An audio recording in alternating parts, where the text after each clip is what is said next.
할렐루야. 11월 14일 목요일 매일 성경 묵상가드입니다. 성도 여러분, 신앙의 위기가 찾아오지 않으면 좋으련만 때때로 현실은 우리의 신앙을 마구마구 흔들 때가 많이 있어요. 그때 복음을 위한 삶은 굳은 다짐과 신념만으로는 참 어렵습니다. 은혜 없이는 버틸 수 없기에 은혜를 아는 사람, 은혜를 입은 성도만이 신앙을 지키고 교회를 지킬 수 있습니다. 본문 1절에서 바울은 디모데를 내 아들아 라고 부르며 간곡한 권면을 하고 있습니다. 바울 같은 학자요 사도가 작은 디모데에게 아들이라 부르면서 1장 5절에서 보면 내 속에는 거짓이 없는 믿음이 있구나 그렇게 앞서 말씀을 하기도 했었습니다. 만일 제게도 한국교회의 훌륭한 목사님이 저를 알아주며 악수하고 인정해 준다면 저는 날개 돋친 듯 기뻐할 수 있을 것 같습니다. 나 같은 자를 저렇게 위대한 분이 알아주고 인정하니 말이죠. 모르긴 몰라도 여러분 중에는 유명 연예인과 악수를 한번 했다면 그 손은 아마 한 2, 3일은 씻지 않을 것 같아요. 무슨 말을 해도 다 들어줄 거예요. 그분이 무슨 말을 해도. 어쨌든 바울은 자신이 디모데에게 부탁한 그 복음이 또 다른 사람, 다른 신실한 사람에게 맡겨지기를 바라고 있음이 곧이어 2절에서 부탁하는 거예요. 이것은 복음이 어떻게 세상 속에서 퍼져나가는지를 보여주는 겁니다. 복음 먼저 들은 사람이 다른 사람에게 전해 주어야 확장되어지는 것입니다. 이것은 하나님께서 복음의 확장을 위해서 선택하신 방법이에요. 사실 하나님께서는 전능하셔서 직접 그 말씀 한마디만 하면 인간의 마음은 다 움직일 수 있습니다. 그러나 하나님께서는 그렇게 하지 않으셨습니다. 하나님은 사람에 의해서 복음이 전파되도록 하셨으며 사람을 도구로 사용하신 것을 볼 수가 있는 것이죠. 마치 3절에 바울이 비유하듯 예수 그리스도의 군사처럼 말입니다. 바울은 종종 복음을 위해서 사는 자를 군사로 빗대어서 설명하곤 했죠. 고린도전서 9장에도 있고요. 고린도후서 10장에서도, 에베소서 6장에서도, 골로새서 2장에서도, 또 앞서 디모데전서 2장에서도 있죠. 복음을 위해 사는 자는 군대에 속한 군사의 행위가 유사한 점이 많기 때문인 듯 합니다.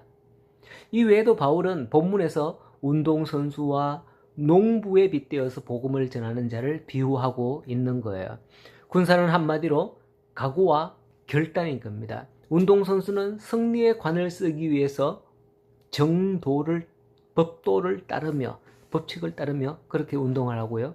또 열매를 바라면서 인내하고 수고하는 땀 흘리는 농부처럼 복음의 사역을 감당해야 함을 말씀을 하고 있는 것이죠. 바울은 이렇게 나아왔던 겁니다. 그런데 지금 상황은 감옥에 갇힌 상황이죠. 남들은 아마도 그렇게 복음을 전하다가 감옥에 갇혀 죽게 되었는데 그게 다 무슨 소용이야 할 수도 있을 거예요. 하지만 바울은 자신이 매였다고 해서 복음까지 매인 것은 아니다 라고 강조하고 있는 것을 볼 수 있어요. 그렇습니다. 복음은 결코 어떠한 방법으로도 메어두거나 가두어 둘 수 없는 겁니다. 왜냐하면 전도자인 바울이 매인자 되어서 복음을 전하지 못하게 되더라도 복음은 바울의 일이 아닌 하나님의 일로서 처음 말씀드린 대로 여전히 신실한 성도를 통하여서 끊임없이 전파되기 때문입니다. 가끔 교회 안에서 내가 없으면 안 된다 라고 생각하는 일들이 있을 수 있습니다. 그런데 하나님은 그 사람이 매여도 여전히 또 다른 사람을 통해서 일하시는 것을 저는 지금까지 많이 봐왔습니다. 그렇다고 그 사람이 필요 없다라는 걸 말씀을 드리려고 하는 것이 아니라 하나님은 이처럼 하나님의 일꾼들을 세워가시더라 라는 것을 말씀드리기 위함입니다. 혹시 상처받지 마시기 바랍니다. 바울이 감옥에 갇혔을 때에 만일 바울이 기도하기를 하나님 내가 복음을 전해야 되는데 왜 나를 그냥 이대로 가둬놓습니까? 제발 나를 풀어주세요. 이럴 수 있습니까? 하지만 바울은 그렇게 기도하지 않았고요. 오히려 이 일을 위해서 나에게 복음을 들은 더 많은 사람들이 나 대신 복음을 전할 거라는 것을 알고 그렇게 또 믿었던 겁니다.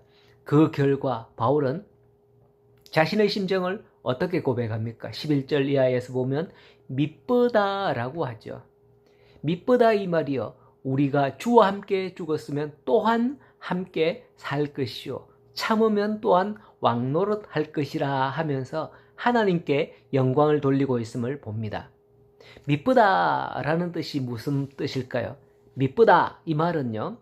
이쁘다 이 말은 아니에요. 미쁘다의 뜻은 믿음성이 있다. 신뢰할 만하다 라는 뜻이에요. 바울은 내가 비록 그러할지라도 주는 미쁘십니다. 주님은 신뢰할 만합니다. 주님 믿습니다. 주님 라고 고백을 하는 것이죠. 오늘 저와 여러분에게도 그렇습니다. 복음으로 살려고 하는데 오히려 더 큰 어려움이 찾아올 때가 있을 수가 있어요. 그때 우리는 우리의 사명 앞에서 자신을 돌아보고 하나님께 고백하기를 오직 주는 미쁘십니다 라고 고백하고 찬양을 돌리는 우리 성도들이 되기를 간절히 소원합니다. 오늘 하루도 우리 미쁘신 하나님을 신뢰할 때에 우리 미쁘신 하나님께서 저와 여러분들을 인도해 갈 줄로 믿습니다. 항상 승리하는 말씀의 삶을 사는 우리 성도들 되어 축복받는 하루가 되기를 간절히 소원합니다. 오늘 하루도 승리하십시오.